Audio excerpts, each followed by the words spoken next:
জুলাই যোদ্ধাদের যিনি ছিলেন অগ্রনায়ক, অনেকেই তার নাম জানতেন, অনেকেই জানতেন না, কিন্তু তার শাহাদতের মাধ্যমে তার নামটা শুধু বাংলাদেশ নয়, বাংলাদেশের সীমানা পেরিয়ে বিশ্বের বুকে শহীদ শরীফ ওসমান হাদী একটি নাম, একটি ইতিহাস হয়ে থাকবে। জুলাই স্বাধীনতার পরে এটাই প্রথম আলোচিত নাম, ঠিক না? যেমন ছিলেন জুলাই বিপ্লবের সময় শহীদ আবু সাইদ, শহীদ মীর মুগ্ধ, আরেকটি তার সঙ্গে পরিচিত নাম যুক্ত হলো শহীদ শরীফ ওসমান হাদী। ভাইয়ের মর্যাদা আল্লাহ অনেক বাড়িয়ে দিয়েছে, ঠিক না? সরকার যার জন্য দোয়া দিবস ঘোষণা করেছে তিনি সফল, ঠিক না? তিনি সফল। জাতীয় পর্যায়ে যার জন্য দোয়া দিবস হয়, বাংলাদেশ জামাত ইসলামী আজকে দোয়া দিবস ঘোষণা করেছে। সম্মানিত উপস্থিতি, আসলে দেশকে অস্থিতিশীল করার জন্য যুগে যুগে মীর জাফর তৈরি হয়, সেটা তৈরি হয় মুসলমানদের মধ্যে থেকেই, ঠিক না?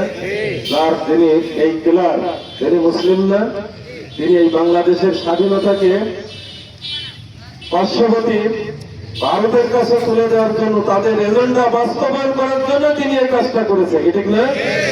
এই জন্য সংগ্রামিত দেশবাসী, আমি আপনাদেরকে অনুরোধ করব, আপনারা যদি দেশের বাইরে যদি আপনাদের কোন স্থান যদি না থাকে, দেশের মাটিতে জন্মাইছেন, দেশের মাটিতেই যদি মরতে হয়, দেশের জন্য রাজনীতি করুন, ঠিক না?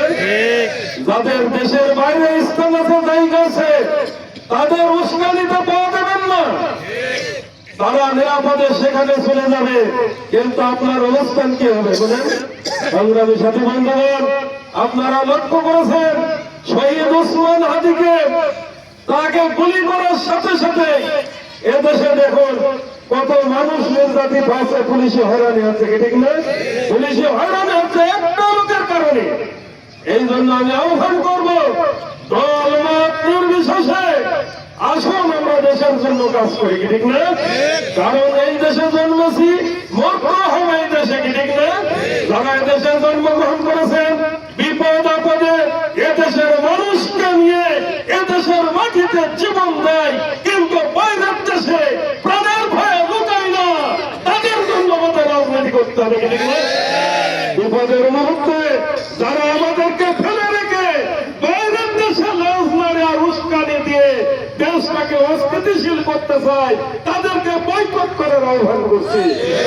সাথে বন্ধুগণ, কথা অনেক, কথা বলার সুযোগ নেই, এই জন্য আসুন শহীদ হাদীর এই শোককে আমরা শক্তিতে রূপান্তরিত করবো, ঠিক না? এই শোককে আমরা শক্তিতে রূপান্তরিত করে দেশের বিরুদ্ধে যে কোনো অপশক্তিকে রুখে দিয়ে আমরা শহীদ শরীফ ওসমান হাদী যে পথে গিয়েছে, আমাদেরকে সেই পথে যাওয়ার প্রত্যয় নিতে হবে, ঠিক না? সর্বশেষ শহীদ শরীফ ওসমান হাদীর শহীদে মৃত্যু কামনা করি এবং তার এই শহীদের মাধ্যমে, তার এই রক্তের বিনিময়ে এই বাংলাদেশটা যেন আধিপত্যবাদী একটি স্বাধীন রাষ্ট্র হিসাবে, একটি ন্যায় ইনসাফ ভিত্তিক রাষ্ট্র হিসাবে, একটি দুর্নীতি মুক্ত রাষ্ট্র হিসাবে, একটি চাঁদাবাজ মুক্ত রাষ্ট্র হিসাবে এই দেশটা যেন আগামীতে যেন দল মত নির্বিশেষে আমরা একটি সুন্দর রাষ্ট্র গঠন করতে পারি। আমার তৌফিক ইল্লা বিল্লাহ। আসসালামু আলাইকুম ওয়া রাহমাতুল্লাহ।